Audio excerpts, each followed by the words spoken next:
Konstantinovas centrā jau vairākus gadus atrodas sabrukusi dzīvojamā māja, kura bojā ciema vizuālo tēlu un ir kā dadzis acī arī vietējiem iedzīvotājiem un ciema apmeklētājiem. Ēka celta pagājušā gadsimta vidū un ilgi stāvot neapdzīvota, zaudējusi savu struktūrālo izturību. Ilgi stāvot un neeksploatējot šēku, dzīvokli netika apsaimniekoti un viņiem vienkārši sabruka.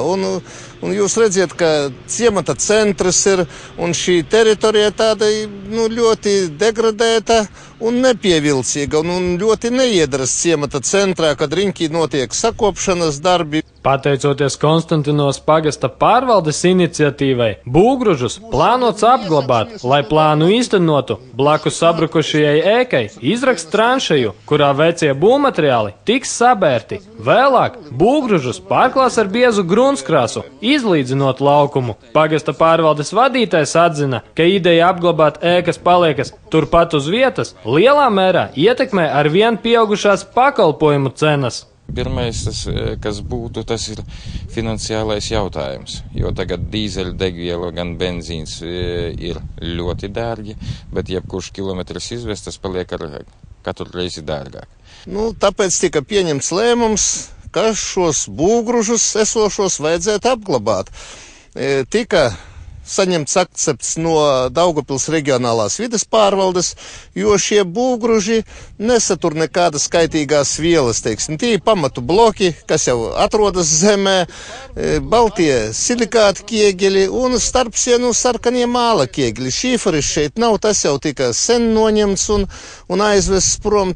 Vietējie iedzīvotāji vairs nebūs spiesti sadzīvot ar nepatīkamo skatu, kas katru rītu paveras skatienam, dodoties caur pagasta centru. Jaunizveidotajā laukumā ar laiku plānots ierīkot stadionu, kas Konstantinovas jauniešiem pavērs jaunas aktīvās atpūtas iespējas. Un šeit ir plānots ierīkot stadionu. Teiksim, vasarā būtu bērniem riktīgi, kur pasportot, līdzena vieta tāda, viņa vieta ir sausa, ja atrodas kalnā, tā ka, domāju, šī būs ļoti tāda pievilcīga un sakopta vieta, un ļoti vajadzīga, jo nav jāmeklē nekur blakus teritorija, kur brīva būtu, un paliela, teiksim, un līdzena. Pateiksim, visi atbalsta pirmām kārtām, lai šito ēku novāktu šitos grūžus, jo viņi tiešām bojā visu skatu pagastā, ja? Un, pateiksim, jaunatne ar lielu prātu, ka šeit, ja būtu stadions vai, šitas sporta laukums, to viņi atbalsta.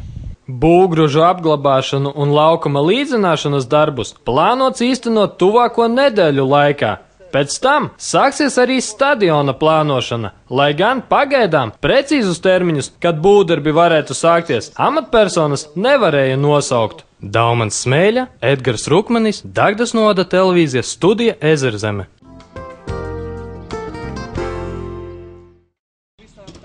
13. aprīlī Viduslatgales profesionālajā vidusskolā Dagdā notika atvērto durvju dienas, kuras ietvaros bija iespējas iepazīties ar izglītības programmu piedāvājumu, skolas telpām un materiālo bāzi, kā arī piedalīties dažādās praktiskās aktivitātēs. Viduslatgales profesionālajā vidusskolā apvienotas 4 skolas – Dagdas, Jaunaglonas un Prēļu arodvidusskolas, kā arī Višķu profesionālā vidusskola. Jaunajā sastāvā skola strādā jau kopš šī mācību gada sākuma. Līdz ar apvienošanos ir arī apvienots budžets. Un tad, kad, teiksim, mazāka skola nevarēja lielu mantu nopirkt varbūt uzreiz, bija jāuzgaida mēnesis vai 2, tad tagad, pēc kārtas, protams, ievērojot draudzības principu, mēs varam lielākas mantas nopirkt, uzreiz. Tas varētu būt pluss. Pluss ir tas skolotājiem, ka mēs tiekamies metodiskajās apvienībās un pārņemam pieredzi. Ļoti daudz, varbūt arī tagad mēs ceļojam viens pie otra. Prezentēt savu izvēlēto izglītības programmu bija ieradušies studenti no visām skolām. Viņi uzsvēra personīgos iegūmus, demonstrēja mācībās apgūtās prasmes, kā arī atklāja karjeras perspektīvas. Apgūstot šo profesiju nenozīmē, ka jūs būsiet tikai pavārs vai pavāra palīgs. Tas nozīmē, ka jūs varēsiet veidot savu uzņēmumu, piemēram, atvērt kafejnīcu vai restorānu. Nepieciešamo dokumentāciju jūs iemācīsieties šo 4 gadu laikā. Uzskatu, ka šai profesijai ir ļoti liela perspektīva nākotnē, un tāpēc, ka pašai ir neliels lauku īpašums laukos. Šajā profesijā es apgūstu agronomiju, lopkopību, lauksaimniecības tehniku, kā arī ekonomiku. Un jau es protu braukt, ārt, remontēt un regulēt. Skolu apvienošana nozīmē, ka dažas izglītības programmas, piemēram, autotransports, ēdināšanas pakalpojumi un būvdarbi, tiek īstenoti vairākās izglītības iestādēs, tāpēc studentiem ir iespēja izmantot plašu materiālo bāzi. Mēs varam izmantot labāko bāzi. Pieņemsim, ja kaut kāda priekšmeta automehānikiem nav pieejami šeit Dagdā, tad viņi droši praksē var doties uz Višķiem vai varbūt uz Jaunaglonu, ja, uzzinot tās iespējas, kas kurā vietā no šiem te nepieciešamiem mācību procesam līdzekļiem ir.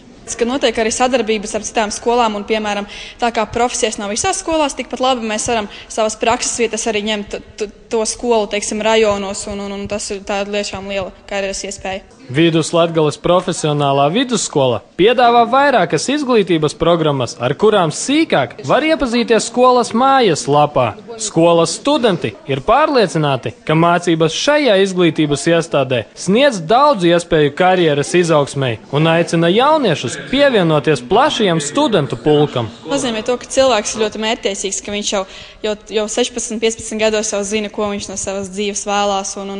Ja cilvēks tiešām interesē kādu noteiktu jomu, tad labāk, lai nāk uz tādu skolu. Mūsu durvis arī jums ir atvērtas jebkurā dienā.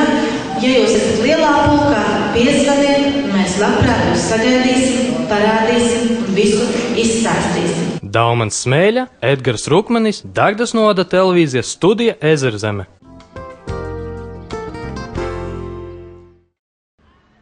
Meža dienu ietvaros Dagdā pie Tautas nama tika stādīti koki vietā, kur agrāk atradās papeles, kuras dažādu apsvērumu dēļ tika nozāģētas. Procesā piedalījās arī Dagdas Tautas nama direktors, kurš bija gandarīts par iespēju piedalīties atbildīgajā stādīšanas procesā.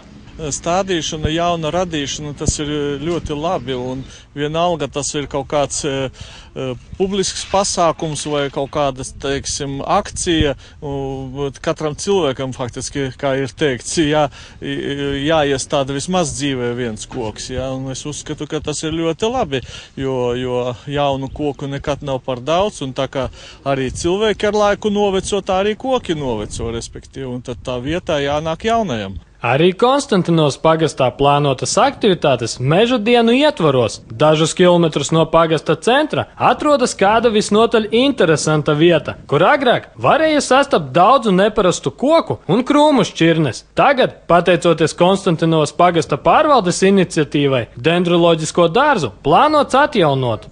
Es, diemžēl, neatceros viņa uzvārdu, bet tautā visur viņi bija iesaukuši par Mičurinu, jo pat vīnogas pie viņa šeit auga. Un tāpēc pagastā pārvaldē dzima tāda ideja, ka atdzīvināt šo dārzu tādu un arī pamēģināt pašiem tagad kaut ko pastādīt, pilnveidot, cik tie līdzekļi atļaus, tā ka mēs arī gribam tādas svešzemju sugas iestādīt un lai tiešām tas būtu tāds atkal viens zemes gabaliņš sakopts. Parka teritoriju iežogos, lai meža dzīvnieki nevarētu apskādēt jaunos stādus. Plānots arī norīkot parkā dārznieku, kura uzdevums būs rūpēties par stádu un teritorijas apkopšanu. Dagdas novada vides inženieris norādīja, ka parka iekārtošana ilgs vairākus gadus. Tādu realizēt vienā gadā, nevarēsim. Es domāju, ka katru gadu šeit stādījumi kaut kas tiks papildināti, atjaunoti varbūt, kas aizies bojā. un vienā reizē jau arī nevar, teiksim, varbūt pats laiks mums parādīs un vieta, kas kur labāk augt, ko varbūt mums vajadzētu papildināt. Tā ka tas būs ne jau vienas dienas kaut kāds vai viena gada projekts, bet es domāju, tas būs uz ilgu laiku. Dažādas vides sakopšanas akcijas norisinās visa aprīļa garumā. Daudz viet tiek stādīti kociņi, sakopta apkārtne un ūdens tilpnes. Atgādinām, ka 21. aprīlī visā Latvijā norisināsies lielā talka. Visi novada iedzīvotāji tiek aicināti piedalīties, lai padarītu novadu sakoptāku. Protams, ka jāpiedalās, un es domāju, visi lauku iedzīvotāji bez aicināšanās piedalīsies savu māju apkārtnes sakopšanā, dārziņu stādīšanā, jo visi ir noilgojušies pēc garās ziemas un velk pie zemes, jo mēs esam latviešu tauta, ir zemes tauta, kur patīk strādāt pie zemes, un tā kā es domāju, bez talkas vien jau būs strādātāji. Daumans Smēļa, Edgars Rukmanis, Dagdas novada televīzijas studija Ezerzeme.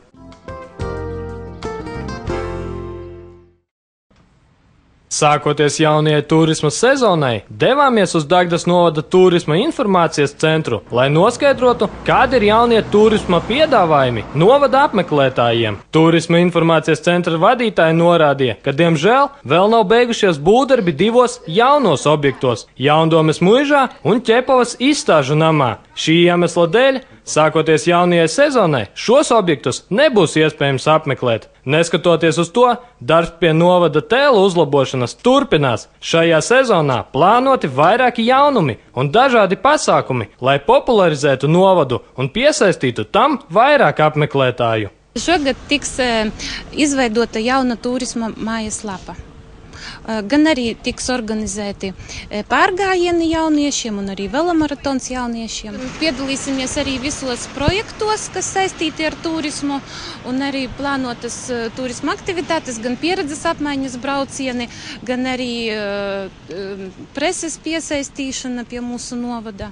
Blakus Dagdas turisma informācijas centram atrodas novada turisma karte, kura šajā pavasarī nomainīta. Kartē atrodama visa nepieciešamā informācija, ieskaitot turisma objektu atrašanās vietu un kontaktu informāciju. Tā kā iepriekšējā karte jau savu laiku bija nokalpojusi, tad sākoties turisma sezonai tika atjaunota Dagdas novada turisma karte un uzstādīta. Šīta karte ir ļoti ērta gan turistiem, gan arī vietējiem iedzīvotājiem, ar to, ka viņi ir pieejama jebkurā laikā, un jebkurā laikā katrs interesants sev var atrast nepieciešamo informāciju, kas saistīta ar turismu. Dagdas novada turisma informācijas centrā iespējams saņemt visa veida informāciju par turisma un atpūtas iespējām novadā, kā arī apskates objektiem un naktsmītnēm. Dagdas novadā ir liels skaits turisma objektu, un katrs interesants tiek laipni gaidīts. Daumans Smēļa, Edgars Rukmanis, Dagdas novada televīzijas studija Ezerzeme. Pavasarī visi dzied, arī sāļi dzied. Tie paši sāļi, kas šodien esat jūs šeit šajā zālē, kas ir sabraukuši uz lielo pavasara iedziedāšanu. Vai jūs esat gatavi šim pasākumam? 17. aprīlī notika koncerts Cālis iedzied pavasari, kurā uzstājās novada pirmsskolu izglītības iestāžu un pirmsskolu izglītību grupu audzēkņi no Dagdas, Asūnes un Šķaunes. Viņi kopā ar saviem pasniedzējiem bija sagatavojuši raibus priekšnesumus. Pasniedzēji uzslavē visus bērnus, norādot, ka tie pamatīgi gatavojušies un pelnījuši atzinību. Nav ne labāko, ne sliktāko, viņi ir visi ļoti labi uzstājušies. Un bērni ir ļoti, ļoti droši. Mazie mākslinieki pārsteidza skatītājus ar skaļām dziesmām un atraktīvām dejām. Koncerta motīvs bija pavasara iedziedāšana, tāpēc priekšnesumi bija attiecīgi veidoti. Arī koncerta dalībniekiem pavasaris ir viens no mīļākajiem gada laikiem. Man patīk pavasarī snieg, pulksteņi, taurentiņi, zaļa zāle, saulīte. Koncerta gaitā uzstāšanos vērtēja žūrija, kuras uzdevums bija vērtēt un noteikt labākos priekšnesumus, kuri saņēma ne tikai diplomus, bet arī iespēju piedalīties lielajā koncertā 13. maijā, kurš būs veltīts mātes dienai. Šeit bija tikai tāda kā atlase, un viņi jau tagad tiešām zina, kuri numuri tiks likti uz lielo skatuvi, tā kā, viss bija ļoti jauki un ļoti skaisti, tā kā vēlu pedagogiem strādāt tālāk un pilnveidot savus jau izvirzītos priekšnesumus. Daumans Smēļa, Edgars Rukmanis, Dagdas novada televīzijas studija Ezerzeme.